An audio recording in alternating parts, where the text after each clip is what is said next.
Hello, everyone, and welcome to the 13th episode of Adapt Revolution. We are very pleased to have with us here tonight Brandon Henderson and Keith Sadler from Kansas City. And they are a part of work that's going on in Kansas City for KC Tenants and all of the residents of Kansas City. And so I am going to let them introduce themselves, and then we'll get into some conversation. Sounds good. My name's Keith Sadler. I use he/him pronouns, and I'm a leader with Casey Tenants for a while now. I work with the source of income team, anti-discrimination team with Brandon here directly, and I will let him introduce himself. Thanks, Keith. Hi, my name is Brandon. I use he/him pronouns. I'm an organizer with Casey Tenants. I'm currently a lead organizer for our campaign to ban source of income discrimination in Kansas City. Real quick, just to define that term, because we've already used it a couple times, but when we say source of income discrimination, we're referring to the practice of landlords treating tenants differently based on how they get their money, right? So a common example of this is landlords refusing to rent to a tenant because they have a Section 8 housing voucher. Another very common manifestation of this practice is landlords refusing to rent to a tenant because they are paying for their rent with disability money, right? So Keith here is leader on our campaign to ban this practice in Kansas City. And he can talk very aptly about the connection there between disability justice and housing justice in our city. Great. Thank you both for being here. I'm so glad that there is attention being brought to the kinds of discrimination that people go through with the kinds of income that bring in the roof that stays over their head. And I'm glad that we're having this conversation also because that's something that we really need here in the Twin Cities as well. And it can be hard to get an apartment sometimes. So as far as the Adapt Revolution goes, what we're really looking for from our conversations on the podcast is what is the best thing that could happen in your situation, and how do we get there? And let's bring these conversations to all of the boardrooms. Let's bring these conversations to the streets, and let's really keep the energy going. So thanks, guys. Absolutely. What's the best thing that could happen? Yeah. So in Casey Tenants, we talk about a social model of housing to where everyone's included, everyone has a house to live, or a place to live, and it's owned and operated by the tenants themselves, and so they get to say what's fair, what's not fair, who gets to everybody gets a place to live. And once that stable foundation happens, once that launching off point happens, it's much easier to do other advocacy and to look out for other people who may share your experience and that kind of thing. And it advocacy builds on success like that. So that's, I think, ultimately my understanding of what we're trying to build toward here at Casey Tenants. Nice. Mm-hmm. And what are the things that you would say, what are the biggest hurdles to get through right now? And how can we kind of join those efforts together in terms of what are you all really working on? What are you working towards right now immediately? And how can we be a part of that? Well, so we're working on banning the currently legal practice of discrimination based on your source of income. And so, the places that can or that accept a Section 8 voucher, for example, to live there are few and far between. I was living in Independence, a town, about 30 minutes away from where I am now. But had to move out here to a different city because, I ran out of places that would take a Section 8 voucher. Wow. They would, discriminate based on, my disability, and then I would have to move out. Yeah. And, now I know a little bit more about how to protect myself and that kind of thing. But Brandon and I are specifically working on banning this source of income discrimination. And other places have, on paper, the idea of banning source of income discrimination, but none of these other places have real teeth or real enforcement or real accountability for developers. It's kind of like when an able-bodied person says, "Well, why don't you just call the ADA about Yeah. this discrimination that you're experiencing?" Well, turns out you don't get representation with that. Right. There's not a hotline, there's not a way to document all of that. And so we're trying to write, legislation here in Kansas City to have the source of income anti-discrimination bill have the most teeth out of anywhere kind of in our area and globally, eventually.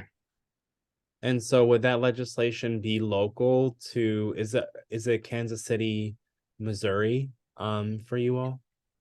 Or is Yeah, it Kansas City, Missouri, yeah, is where Casey Tenants is based. okay. I'm about 30 minutes away from Kansas City, but we're trying to build tenant unions all over the greater Kansas City area, and make sure we cover disabled people and disabled tenants, everywhere around here. So, and eventually, once other cities, see what success means for Kansas City, they will step up and work on things, you know, include one teeth and thing. Yeah, go ahead. Yeah, sorry to cut you off, Keith, but one thing that I add there, there's a very important story when we talk about source of income discrimination and forced migration within like the US, frankly. Because this practice takes away a lot of choice from people regarding where they live, right? So if you're a tenant with a Section 8 voucher, or if you're a tenant with disability, you're looking for a landlord. Um, and most landlords will refuse to rent to you. That leaves you with a very small amount of options, right? Yeah. And the few options you have in those situations, the few landlords who are willing to rent to you, are then given an enormous amount of power and leverage over you, right? Because they know that you do not have many other places to go to. And there's a real cost to this exploitation. There's like, an academic cost when we think about, economics and like how many people might otherwise live in Kansas City, but because they can't find like housing that'll accept them, they have to go migrate out to the suburbs, right? Like that's an Mhm. example of the cost of discrimination. There's also a really personal cost when people are not allowed to live where they want to live. And this is actually something that Keith can speak a little bit more like personally on too. Like I'll pass it back to him real quick. Cool. yeah. So like many disabled people, my mother was one of the largest supports that I had, and she lives back in Independence, about 30 minutes away, and I relied on her for transportation and just for a lot of things. And having run out of places that accept Section 8, has forced me to live out here in Blue Springs, which is a tax on our family and, a tax on my social life and a tax on what, economic viability I'm able to put back into the community. Right. So, Yeah. um, it's had a real personal impact on me. It's not just, a nice to have, kind of idea. Right. So, What kinds of things have you had to um kind of grapple with as you worked on this legislation. Like, I think a lot of people that we talk to in the community are wondering, like, how do you go from realizing that something needs to change to like trying to author legislation, like, and work on that process? Can you all talk about that a little bit? Yeah, I could speak a bit to that process, right? So we have a saying at KC Tenants that the people closest to the problem are closest to the solution, right? So that means that when we talk about banning source of income discrimination in Kansas City, we're not talking about going to like our local elected officials and like asking them to do something, right? Like we're talking about like us as the tenants who are closest to this problem, who know firsthand like how like horrendous this discrimination is, right? Mhm. Um, like we're going to write that law ourselves, and we're going to tell the elected members of our city council um, to pass it, Yeah. right? And that's like a really important component to this campaign, right? Like it should not be the folks in City Hall who do not live this issue day in and day out who come up with a solution, right? Like Keith is the one who's going to come up with a solution. The other leaders that we have on this KC Tenants team to ban source of income discrimination, right? Folks on Section 8, folks on Social Security, folks on disability, people who work for cash wages, sex workers. They're going to be the ones who write this ordinance, and they're going to be the ones who get it passed. And this ordinance is going to be the toughest ordinance banning source of income discrimination in the nation, because of our commitment to that process. Um, and there is an important story here too about the ways that in the past we've tried to like create laws that protect like disabled folks that don't actually work. I know Keith was touching on that a bit earlier, and I'm sure Keith could share a little bit more about like what that means for our campaign. Mhm. So like, the ADA we mentioned, it's been on the books not to discriminate, against disabled people for 30 years, but there's been no movement to increase the teeth in that legislation. There's no accountability when it comes to developers. My complex was built in 2007, and the sidewalks are still too narrow, because there's nobody to call, there's no enforcement, there's no legal representation. There was my residential advisor in college was kind of my first person that had a landlord position over me, and they still felt very free about saying, well, but you're here because you're disabled, not because you're smart or not because you've earned it, or Oh, you wow. know yeah, yeah.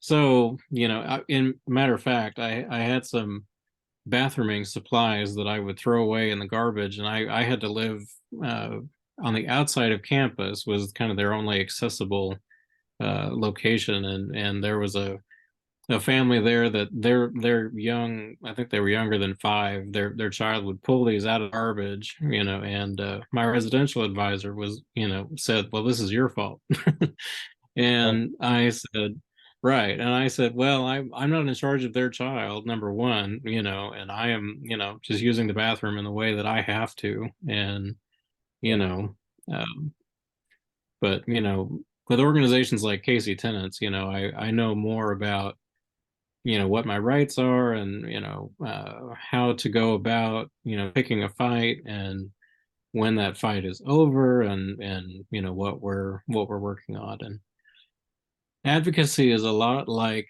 an iceberg, in that the part that you can see, the part that's like standing on the steps with a megaphone, that's one part, you Yeah. know.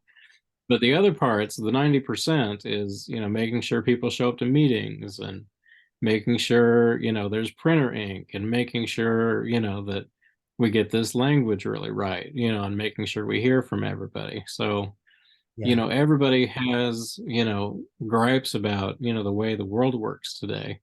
And what organizing allows you to do in organizations like Casey Tenants is put some of that tire to the road, and get some movement on some of that. Yeah.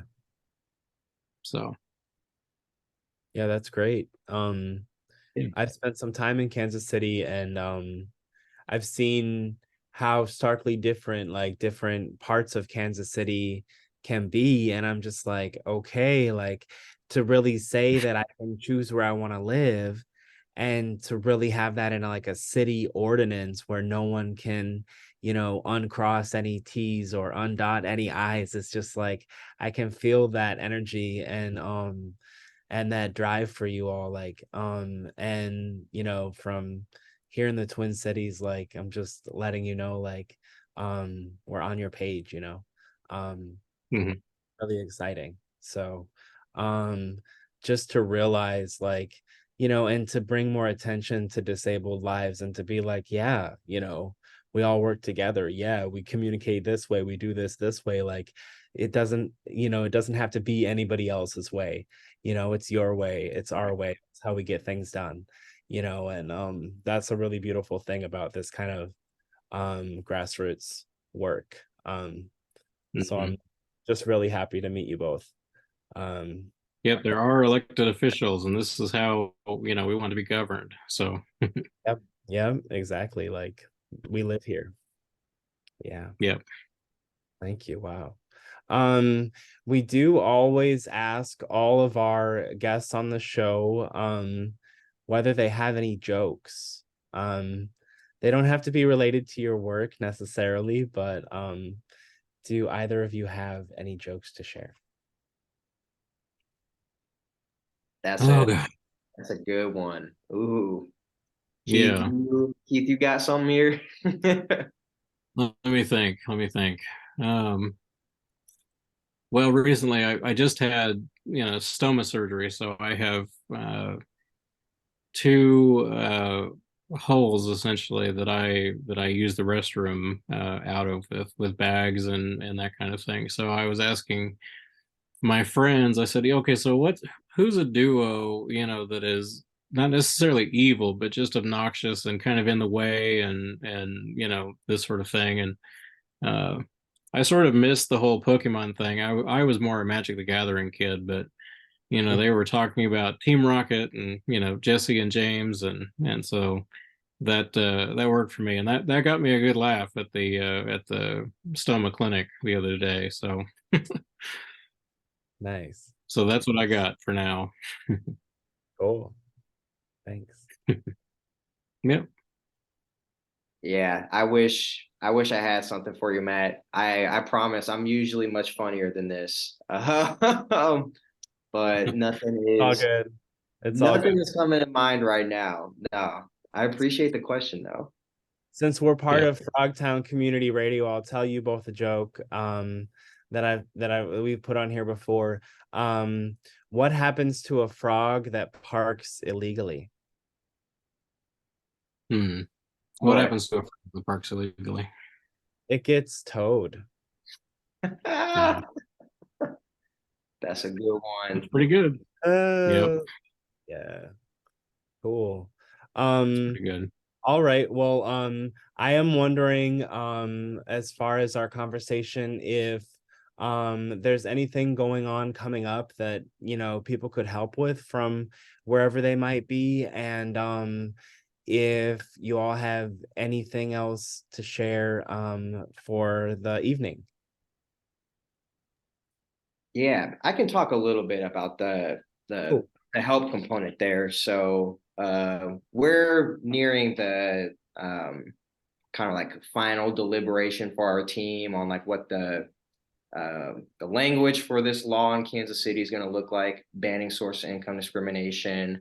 Once we have that nailed down, we'll eventually have like a big launch rally, likely sometime in either late September, early October. So Nice. as that comes up, there are some ways to kind of share the work that we're doing. Help us give like some media attention around it.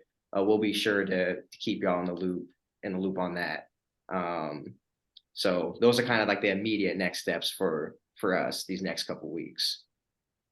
Cool. Yep. I don't think I have anything further to share, but yeah, just what Brandon said. Right. We'll let y'all know. Well, I want to let people know that we will put links to Casey Tenants in the episode description. And this podcast does go out to all the different podcast platforms. And you can also see this video on a YouTube playlist with captions, even though we also broadcast on the radio. So just trying to be as accessible as we can be. So just so listeners know that. Absolutely. Cool. Appreciate it. All right, y'all. Well, thank you so much for coming on tonight. And here's to the work ahead, my friends. Yeah, thanks for having us. And thank you, Matt. Yeah, cheers. All right. All right. Bye now.